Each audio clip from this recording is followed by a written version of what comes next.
रुद्राष्टाध्यायी के दूसरे अध्याय का अर्थ सभी लोकों में व्याप्त महानारायण सर्वात्मक होने से अनंत सिर वाले, अनंत नेत्र वाले और अनंत चरण वाले हैं। वे 5 तत्वों से बने इस गोलक रूप समस्त व्यष्टि और समस्त ब्रह्मांड को सब ओर से व्याप्त कर नाभि से 10 अंगुल परिमित देश का अतिक्रमण कर हृदय में अंतर्यामी रूप में स्थित हैं।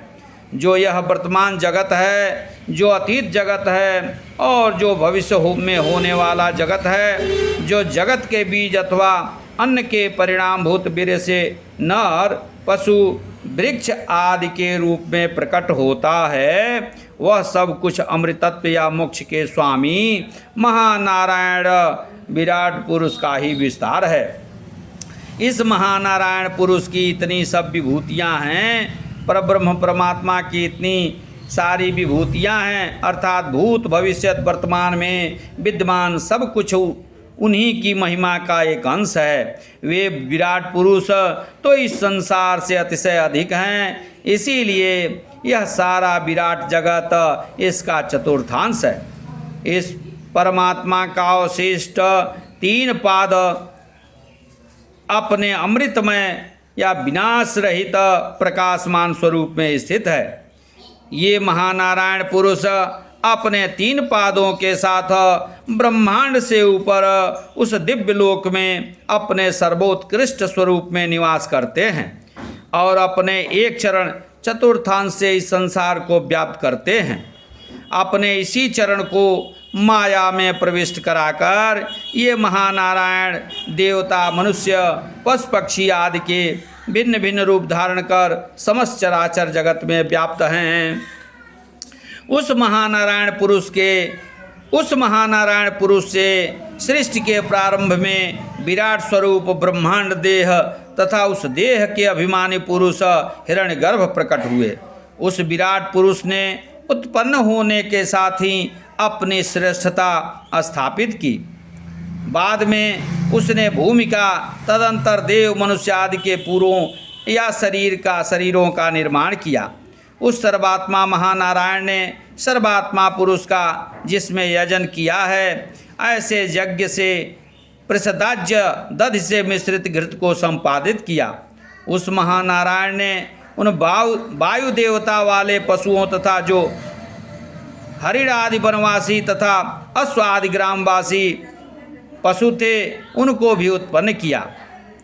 उस सर्वभूत यज्ञ पुरुष से ऋग्वेद और सामवेद उत्पन्न हुए, उसी से सर्वविध छंद उत्पन्न हुए और यजुर्वेद भी उसी यज्ञ पुरुष से उत्पन्न हुआ। उसी यज्ञ पुरुष से अश्व उत्पन्न हुए और वे सब प्राणी उत्पन्न हुए जिनके ऊपर नीचे दोनों तरफ दांत हैं। उसी यज्ञ पुरुष से गौएं उत्पन्न हुई और उसी से भेड़ बकरियां पैदा हुईं। सृष्टि साधन योग्य या देवताओं और सनक आदि ऋषियों ने मानस याग की संपन्नता के लिए सृष्टि के पूर्व उत्पन्न उस यज्ञ साधन भूत विराट पुरुष का प्रोक्षण किया और उसी विराट पुरुष से ही इस यज्ञ को संपादित किया। जब यज्ञ साधन भूत इस विराट पुरुष की महानारायण से प्रेरित महत अहंकार आदि की प्रक्रिया से उत्पत्ति हुई, तब उसके कितने प्रकारों की परिकल्पना की गई। उस विराट के मुंह, भुजा, जंघा और चरणों का क्या स्वरूप कहा गया है। ब्राह्मण उस यज्ञोत्पन्न विराट पुरुष का मुख स्थानीय होने के कारण उसके मुख से उत्पन्न हुआ। क्षत्रिय उसकी भुजाओं से उत्पन्न हुआ, वैश्य उसकी जांघों से उत्पन्न हुआ तथा शूद्र उसके चरणों से उत्पन्न हुआ। विराट पुरुष के मन से चंद्रमा उत्पन्न हुआ, नेत्र से सूर्य उत्पन्न हुआ, कान से वायु और प्राण उत्पन्न हुए तथा मुख से अग्नि उत्पन्न हुई। उस विराट पुरुष की नाभि से अंतरिक्ष उत्पन्न हुआ और सिर से स्वर्ग प्रकट हुआ। उसी तरह से चरणों से भूमि और कानों से दिशाओं की उत्पत्ति हुई। इसी प्रकार देवताओं ने उस विराट पुरुष के विभिन्न अवयवों से अन्य लोकों की कल्पना की। जब विद्वानों ने इस विराट पुरुष के देह के अवयवों को ही हवि बनाकर इस ज्ञान यज्ञ की रचना की, तब बसंत ऋतु घृत, ग्रीष्म ऋतु समिधा और शरद ऋतु हवि बनी थी। जब इस मानस याग का अनुष्ठान करते हुए देवताओं ने इस विराट पुरुष को ही पशु के रूप में भावित किया, उस समय गायत्री आदि 7 छंदों ने 7 परिधियों का स्वरूप स्वीकार किया। 12 मास, 5 ऋतु, 3 लोक और सूर्य देव को मिलाकर 21 अथवा गायत्री आदि 7, अति जगती आदि 7 और कीर्ति आदि 7 छंदों को मिलाकर 21 समिधाएं बनी।